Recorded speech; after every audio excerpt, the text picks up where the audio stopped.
Hai rakan, kami daripada kumpulan 7 ingin membentangkan 3 buah tajuk iaitu yang pertama, teknik mengenal anatomi tubuh, yang kedua, teknik tiru watak dan akhir sekali ialah meditasi ilham.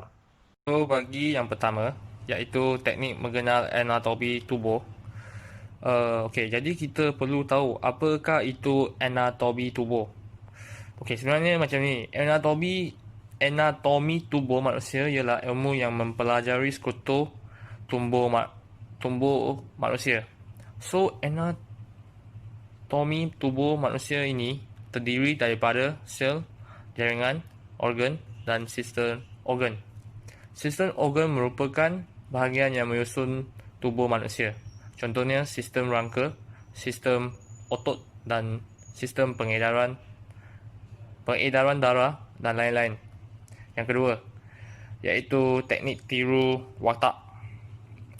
Okey, jadi tiru watak ini ialah mempamerkan emosi dan expression termasuk elemen psikologi dan semiotik di dalam watak itu tersebut. Bagi yang terakhir iaitu meditasi ilham. Ianya bermaksud cara bagaimana awak nak mendapatkan idea dalam sesuatu lakonan itu. So, that's all from me. Yang seterusnya, saya akan memberi ahli kumpulan saya yang lain tolong menjelaskan lebih terperinci tentang ketiga-tiga tema tersebut. Assalamualaikum dan selamat sejahtera. Saya Nur Hamizah dan pada hari ini saya akan membincangkan tentang topik teknik mengenal anatomi tubuh badan manusia. Okey, sebelum kita masuk ke dalam topik utama, lebih elok jika kita tahu dulu apa itu teater. Okay. Secara ringkasnya, teater dengan drama memang berkait rapat antara satu sama lain. Tapi yang membezakan teater dengan drama ini, teater ni dia bersifat secara langsung, manakala drama telah melalui proses edit. Sebab itulah untuk beraksi di atas pentas teater, para pelakon haruslah mempunyai asas lakonan yang tinggi. Antara kemahiran asas lakonan yang tinggi ialah kemahiran fizikal yang tinggi. Kalau kita sebut pasal kemahiran fizikal, kita mesti tahu dia berkait rapat dengan pergerakan anatomi tubuh badan manusia. Kemahiran fizikal ni dapat ditunjukkan dengan beberapa gerakan. Yang pertama ialah gerakan yang terlihat dan bermakna. Yang kedua, gerakan yang jelas. Yang ketiga, gerakan yang dimengertikan. Dan keempat, gerakan yang menghayati. Okey. Untuk topik kali ini kita akan fokus untuk gerakan yang pertama, iaitu gerakan yang terlihat dan bermakna. Okey. Apa itu gerakan yang terlihat dan bermakna? Gerakan yang terlihat dan bermakna ini ialah gerakan yang para penonton akan lihat dan akan memberi makna kepada situasi yang dilakonkan. Dari segi ini adalah blocking yang seimbang dan baik. Okay, semua orang macam, apa itu blocking? Blocking ni macam kereta, blok kereta ke? Tak, blocking ni adalah posisi atau pergerakan yang dilakukan oleh pelakon di atas pentas yang seimbang dan baik. Penetapan blocking ni selalunya dilakukan oleh director sesuatu pementasan. Hal ini kerana director ni dia yang akan letakkan diri dia sebagai penonton. So dia nak tahu penonton ni dapat tak apa yang pelakon cuba sampaikan dengan pergerakan-pergerakan yang tertentu. Okay. Blocking ni dia ada beberapa prinsip. Tapi saya akan terangkan secara ringkas dia pasal blocking ni. Apa yang kita sebagai beginner ni perlu tahu. Okay. Yang first, blocking ni dia perlu mesti ada blocking yang wajar, iaitu blocking yang sesuai dengan keadaan. Untuk mendapat blocking yang sesuai dengan wajar, yang bertepatan dengan skrip, selalunya pelakon dia kena menghayati dulu skrip tu, dia kena faham dulu apa yang skrip tu nak sampaikan. So bila dia berada di atas pentas, dia faham kenapa dia kena bergerak ke sini, dia faham kenapa dia bergerak ke kiri. So bila dia berlakon, pergerakan dia tu takkan nampak kaku.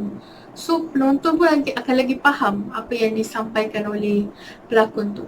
Okay, yang kedua ialah blocking yang seimbang. Blocking yang seimbang ni apabila posisi kedudukan pelakon tu atas pentas tu dia tidak menampakkan yang pentas tu kosong.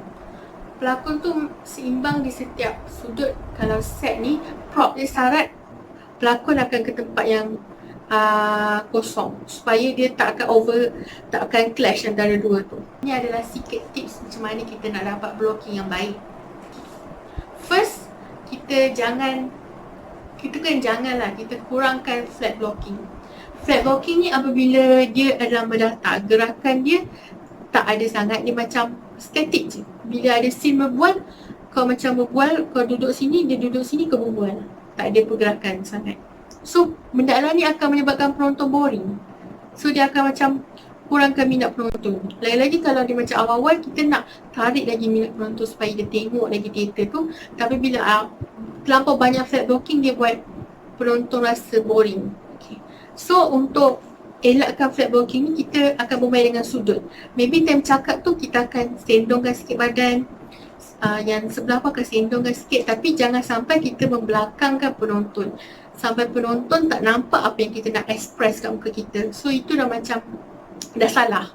Itu dah salah. Yang kedua, apabila set pentas tu ada props, kita jangan bercakap belakang props. Contohnya lah, ni adalah scene kat ruang tamu, ada sofa. Sofa, even kita duduk belakang sofa, kita still nampak belakang scene, nampak separuh badan kan. Tapi untuk lebih proper, kita akan berlakon depan sofa tu supaya penonton nampak dengan lebih jelas apa yang kita nak sampaikan, apa yang kita nak tunjukkan dengan pergerakan, dengan lantunan vokal kita. Yang kedua, kita mestilah harmonize. Action kita kena harmonize dengan pelakon yang lain. Sebab kadang-kadang ada pelakon tu dia dah veteran, dia dah berpengalaman, ada pelakon baru. So selalunya bila pelakon yang dah lama ni, yang berpengalaman ni, aura dia kuat. Kadang-kadang dia akan overshadow pelakon yang baru ni. So untuk memastikan tu, kadang-kadang macam bila pelakon yang berpengalaman dia macam tak sedar, dia ke depan. Dia bila atas pentas tu, dia ke depan, dia untuk menonjolkan diri dia. Yang pelakon baru pun dia macam ke belakang. So untuk pastikan kita tak overshadow against each other, kita akan duduk satu line. Maksudnya bila berdiri tu, kaki tu akan duduk satu line sama, maybe akan menghadap sama-sama bila bercakap. Itu untuk memastikan kita tak overshadow against each other.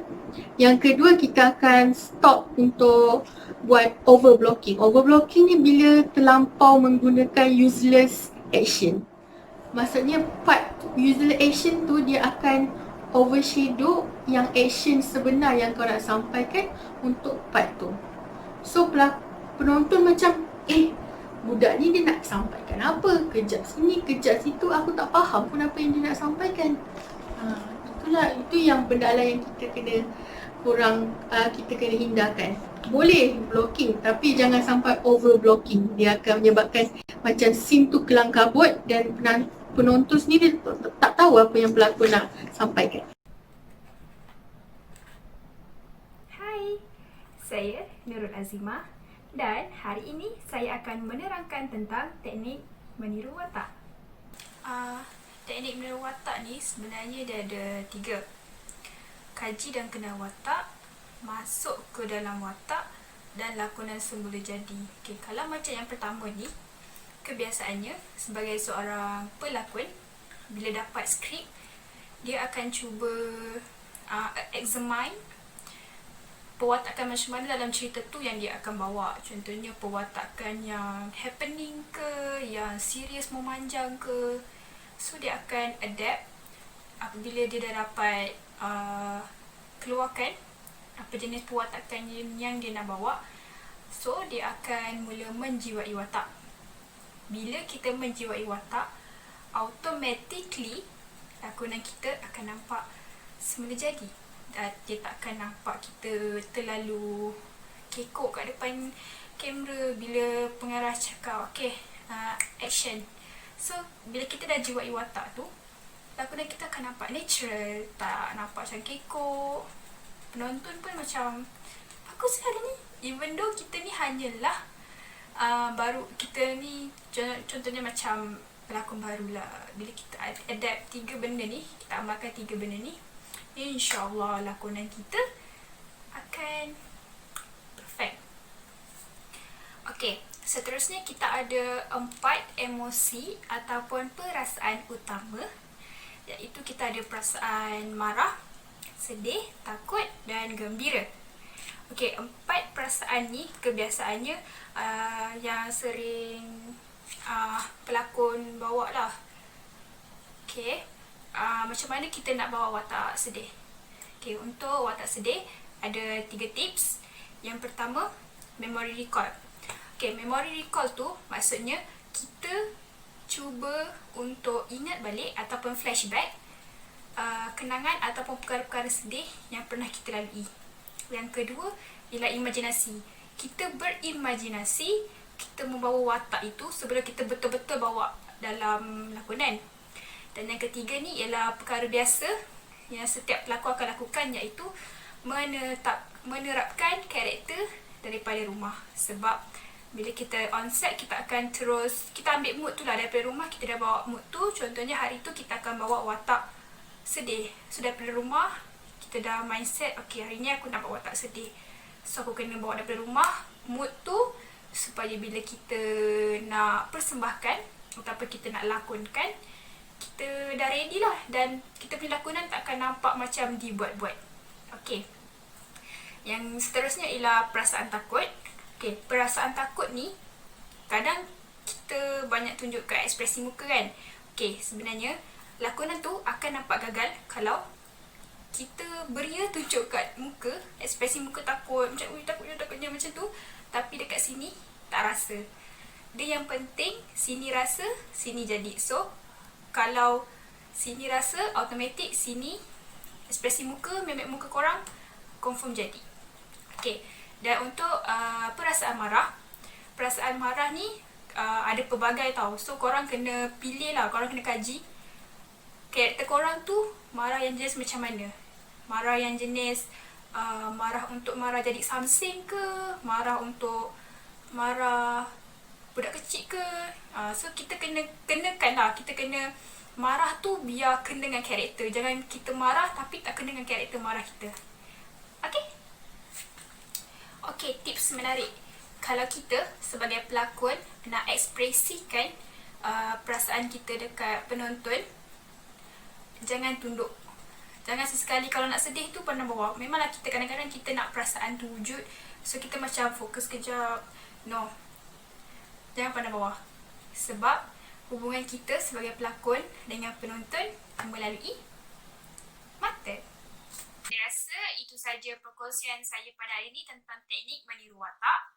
Semoga bermanfaat dan terima kasih. Jumpa lagi. Aku tak gila. Aku tak gila. Siapa cakap aku gila? Syafiq, Syafiqah, Salimah. Diorang tu semua aku tak bunuh sesiapa.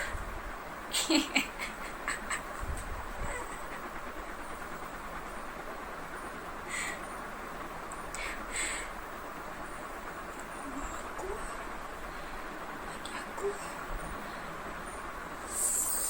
semua orang tinggalkan aku.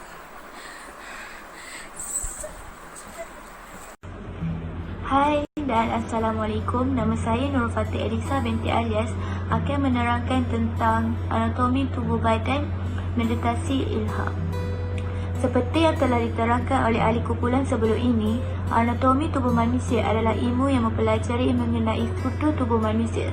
Setiap sistem yang terdapat di dalam tubuh memiliki fungsinya. Setiap sistem organ tubuh manusia memiliki struktur dan fungsinya. Masing-masing sistem organ saling tergantung antara satu sama lain, baik secara langsung maupun tidak langsung. Anatomi tubuh ini tersusun dalam beberapa bahagian, contohnya sistem rangka, sistem otot, sistem peredaran darah, sistem pencernaan, sistem saraf dan banyak lagi. Manakala anatomi meditasi ilham ialah bagaimana kita menghasilkan watak itu, menjadikan watak itu dengan pergerakan tubuh. Contohnya bagaimana kita nak menggambarkan orang dari segi penulisan. Contohnya kalau orang itu gemuk atau kurus, bagaimana kita menggambarkan orang gemuk atau kurus itu melalui penulisan. Bagaimana kita gambarkan karakter atau rupa dan gaya sesebuah watak itu dalam penulisan supaya orang yang membaca itu dapat membayangkan dan bagaimana watak seseorang itu, dan begitu juga apabila ingin memilih pengelakon, pengarah haruslah mencari pelakon yang kena dengan watak yang diingini atau yang digambarkan oleh penulis supaya jalan cerita yang disampaikan dengan jelas dan penonton dapat memahami. Dari segi lakonan ialah bagaimana kita ekspresikan diri kita. Macam yang saya cakap tadi, macam mana kita nak bawa watak seseorang itu dalam diri kita. Contohnya bila kita marah, macam mana kita nak tunjukkan yang kita tengah marah. Mungkin melalui bahasa isyarat ataupun pergerakan tubuh. Contohnya bila kita marah, apa gaya kita ataupun bagaimana muka kita apabila tengah marah, supaya penonton tahu yang kita tengah marah. Itulah anatomi kita ataupun pergerakan tubuh ataupun respon badan kita.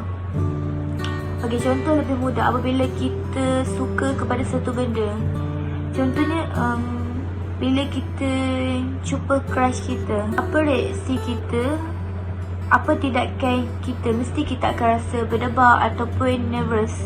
Dan apa perkataan yang akan keluar daripada mulut kita. So badan kita akan menghasilkan tidak balas dengan tindakan kita. Bahasa tubuh ni dia merujuk kepada isyarat nonverbal yang kita gunakan untuk berkomunikasi. Menurut pakar, isyarat nonverbal ini membentuk sebahagian besar komunikasi harian, dari ekspresi muka kepada pergerakan badan. Sometimes perkara yang kita tidak nyatakan melalui percakapan pun masih dapat menyampaikan sesuatu maklumat. Contohnya, dari video tu kita tahu bahawasanya seseorang tu tengah marah. Oleh itu, telah didapati bahawa bahasa badan boleh menyumbang antara 50 hingga 70% daripada komunikasi. Memahami bahasa badan adalah penting, tetapi juga penting untuk memberi perhatian kepada isyarat lain seperti konsep. Dalam banyak kes, isyarat sebagai kumpulan dan bukannya memberi tumpuan kepada satu tindakan. Berfikir seketika tentang berapa banyak orang dapat menyampaikan hanya dengan ungkapan muka. Contohnya, senyuman boleh menunjukkan kelulusan atau kebahagiaan. Berkerut boleh menandakan penolakan atau ketidakselesaan. Dalam setengah kes, ekspresi muka mungkin mendedahkan perasaan sebenar tentang situasi tersebut. Walaupun tidak dinyatakan bahawa anda berasa baik, wajah anda mungkin memberitahu orang lain.